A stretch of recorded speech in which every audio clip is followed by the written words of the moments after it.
Folini tanuni amoke kanyasi au bela jilema ni wakati kufolena au bisimila mifa production ka kunafundi keneka bi février kalo kile nani sanva fla ani muga ani nani.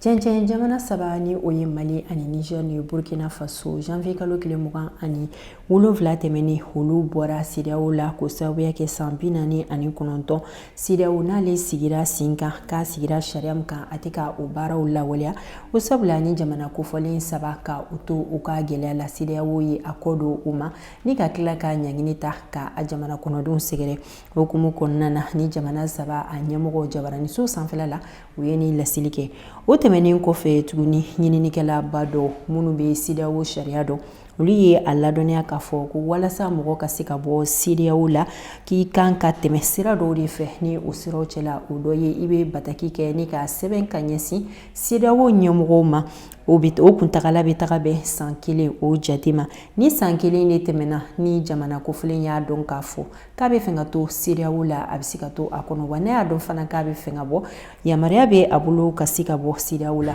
nin bɛɛ lajɛlen tɛmɛnen kɔfɛ min CEDEAO mɔgɔ ye olu ye a ladɔnniya k'a fɔ k'u bɔra ni kunnafoni ninnu kalama jabaraniso o de fɛ wa u y'a yira fana k'a fɔ ko AES jamana saba ninnu k'u jɔda a ka bon CEDEAO kɔnɔna la.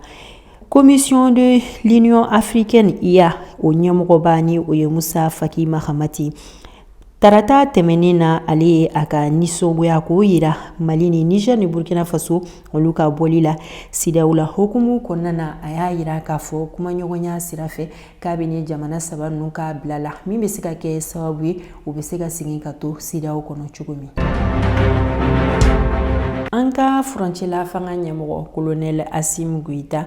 ale ye Turki kɔkanko minisiri farafina ko ɲɛnabɔbaga ani Moyen-Orient ni o ye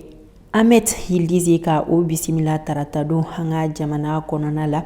u ka lasilo kumaw bɔra fɛn min kan o ye an ka cɛmancɛ fanga ɲɛmɔgɔ Colonel Assimi Goïta ale ni an ka jamana minisiriw ye lajɛ mun kɛ min bɛ kuma Mali ale ni Turki ka jɛɲɔgɔnya baaraw la ani Sahel jamana o ɲɛtaga baaraw sabatili la kunnafoni minnu bɔra o kɔnɔ a ye o kɔmasegi de kɛ Turki kɔkanko minisiri ye. An ka minisiri mun ka baara ɲɛsinnen don kunnafoni ani kunnafoni siraw nasira kan kɛrɛnkɛrɛnnenya la ni o ye bɔlɔlɔ sira ye olu ye baarakalan dɔ sigi sen kan haraba don o tɛmɛnen na o kɛra an ka jamana dunnajigisoba dɔ kɔnɔna la u ka o baarakalan kun bɛ ka boli fɛn min kan o ye fɛɛrɛ minnu bolodalen don u bolo min bɛ se ka kɛ sababu ye ka kunnafoni siraw ka olu lakana an ka jamana kɔnɔ minnu baara bɛ a daminɛ ɲinɛ san 2024 ka taa se san 2028 ma wa kɛnɛ kan minnu ka baara ɲɛsinnen don bɔlɔlɔ sira koɲa ɲɛnabɔli ma Mali kɔnɔ olu kun bɛ a kɛnɛ kan. Kabini janvier kalo kile 23 o tɛmɛnen na an ka jamana finitigilaka 7 olu kun bɛ finitigilakaw ka kiribulon o ɲɛma a kiri baara in kun bɛ ka sigi sen kan mɔgɔ min fɛ o ye magistrat colonel Sumela Bagayogo ye ni ale ye tribunal militaire o procureur ye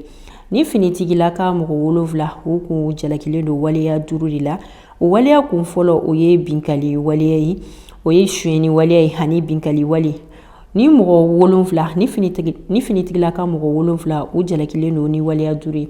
o waleya kun fɔlɔ o ye suyɛni ani fana sariya sɔsɔ wale finitigilakaw olu ka sariya kɔnɔna la a waleya filanan tɛgɛdara dɔ kan ka ɲɛnaminimafɛn sɔrɔ ale ka bolo kan a waleya sabanan finitigilaka dɔ ale a ka baara bila ka sɔrɔ a ma a jɛ ɲini a ka ɲɛmɔgɔ fɛ a ma bonya kɛ ka da u kɔrɔ a ma bataki kɛ ni ka ɲɛsin u ma ani fana maramafɛn o fana yera a ka bolo kan ka sɔrɔ yamaruya sɛbɛn o ta a bolo a waleya 4nan o ye mɔgɔ ye min kun ka baara ɲɛsinnen don ka sɛbɛnw ka olu bama yɛlɛma a waleya 5nan o ye mɔgɔ ye min kun bɛ fɛn ka suyɛni kɛ tɛgɛ dara ale kan ani fana marifa o fana yera a ka bolo kan ka sɔrɔ yamaruya sɛbɛn kun tɛ a bolo hukumu kɔnɔna na finitigilakaw olu ka procureur ni o ye colonel Sumela Bagayogo ye ale y'a ladɔnniya k'a fɔ ni waleya 5 min filɛ nin n'u jalakilen don a la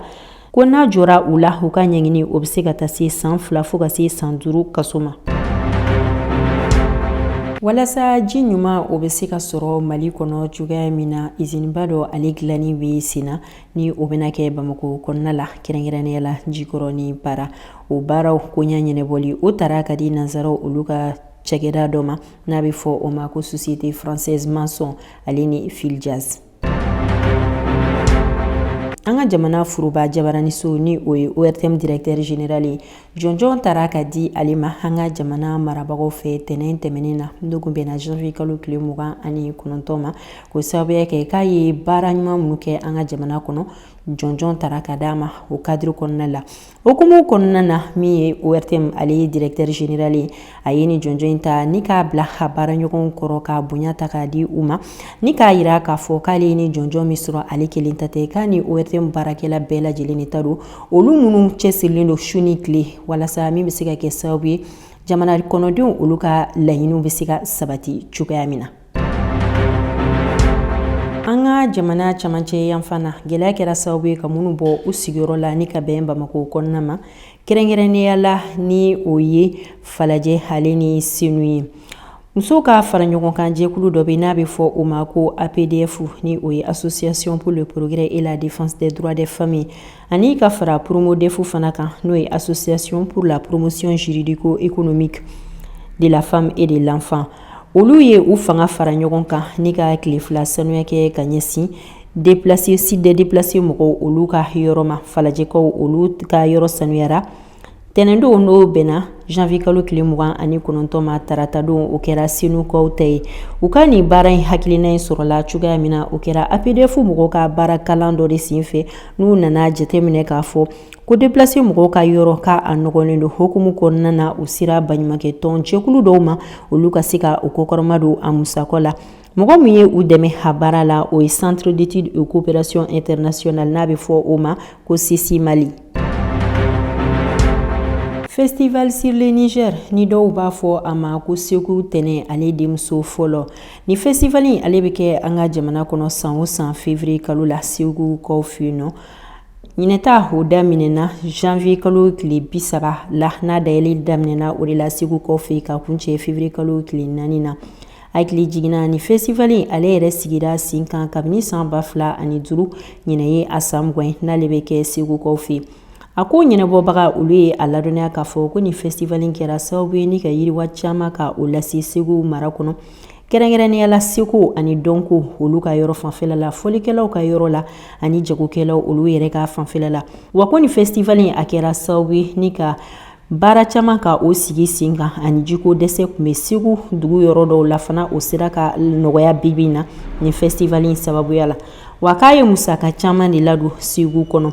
san o san ni festival in k'a bɛ se ka kɛ sababu ye a dɔgɔkun kelen kɔnɔna na a bɛ se fɔ wari $800,000 ka o de ladon u ka mara la san 20 festival o kɔnɔna la san 20 kɔnɔna la ni festival in k'a sera ka se fɔ wari $16 ka o de don Segukaw kunna wa o tɛmɛnen kɔfɛ tuguni k'i minnu bɛ Segu mara la badawolo fanfɛla la ɲɔgɔndan o bɛ kɛ olu ni ɲɔgɔn cɛ ni k'a lajɛ mɔgɔ min ni ale ka kin sanuyalen don kosɛbɛ jɔnjɔn bɛ ta ka di ale ma. An bɛ taa Niger mara la u ka fasoden tɔn jɛkulu ni o ye société civile olu ye jalakili sɛbɛn don ni ka ɲɛsin dugu jukɔrɔ nafolo jɛkulu mɔgɔ dɔw ma n'o ye société minière Sumida ko sababuya kɛ k'u bɛ ka baara min kɛ k'a bɛ ka kɔlɔlɔ lase sigida ani sigidala mɔgɔw ma hukumu kɔnɔna na o ye jalakili sɛbɛn don u kama a kiri baaraw olu yɛrɛ daminɛna araba tɛmɛnen na n'o kun bɛnna janvier kalo tile 31 ma. An bɛ an ka kunnafoni ka kuncɛ ni farikolo ɲɛnajɛ ni o ye CAN 2023 ye ale ta ko 34 na ni o bɛ ka kɛ Côte d'Ivoire o mara la 8e de finale hakili jiginna ale daminɛna janvier kalo tile 28 tɛmɛnen o yɔrɔ kofɔlen na an ka jamana aigle ani ka fara encadrement bɛɛ lajɛlen kan olu ka primu tara ka di u ma ni o kɛra ka taa banki sira fɛ ni laseli ninnu kɛra an ka farikolo ɲɛnajɛ ani sinfinw olu ka ministiri ale fɛ ni o ye Abdul Kasim Fɔnba ye o tɛmɛlen kɔfɛ tuguni janvier kalo tile 30 la Côte d'Ivoire jamana kɔnɔ Korogo dugu yɛrɛ kɔnɔ stade Amadou Gon Kulubali la nɛgɛ ɲɛ 17 o wagati kɔnɔ Mali ale ni Burkina Faso olu kun kɛlen don ka u kwada ɲɔgɔn na farikolo ɲɛnajɛ hukumu kɔnɔna na Mali ale ye sɛbɛya sɔrɔ Burkina kan sabula Mali ale ta kɛra 2 ye Burkina ale ta kɛra 1 ni o yɛrɛ donna penalty senfɛ.